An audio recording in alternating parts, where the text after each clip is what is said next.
So I watched two movies tonight. So there's going to be two videos because I don't want to cram them in one video. So this is the first one. The first film I watched tonight was Pablo Larraín's Jackie, which obviously stars Natalie Portman as Jacqueline Kennedy.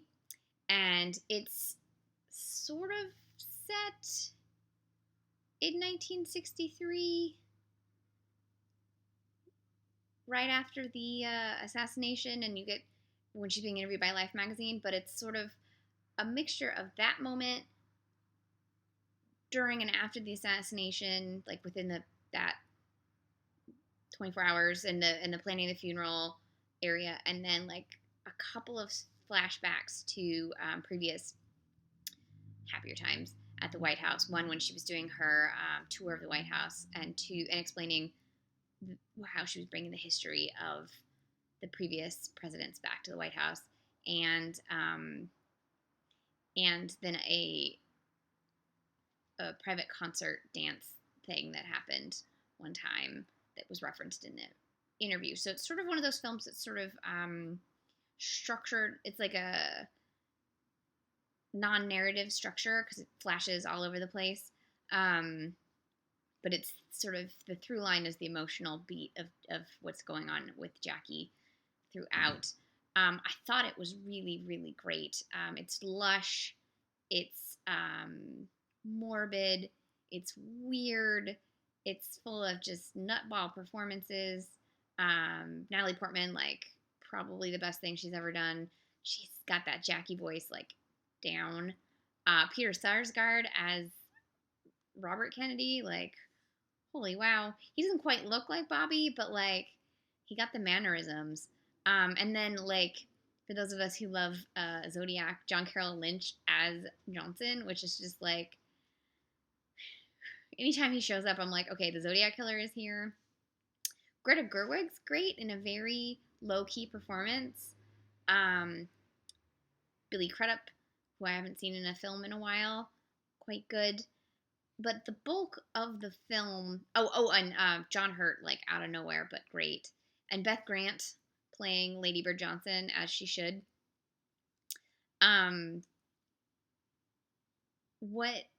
It's like 99% Natalie Portman's performance, though. And it's very much a swirling of sort of what it is to be a figurehead, and what it is to have the power to sort of write your own narrative after the fact, which is sort of what she did with this Life interview, and created the idea of Camelot. And I liked the way they really showed the just ridiculousness of all of that, and how she did this sort of as a way to create a legacy, whether she needed to create that idea of the legacy or not. As we well know now, Kennedy is he was only president for a couple of years, but he's well known for what he's done, and I think not just because he was assassinated. Like, I don't think he would have been a president that would have been forgotten even if he had lived. But at the time, and a good deal of the thought process going into the film, like the moments that that we're witnessing, are sort of these thoughts of how they're going to create, what kind of legacy is JFK gonna leave behind after all this.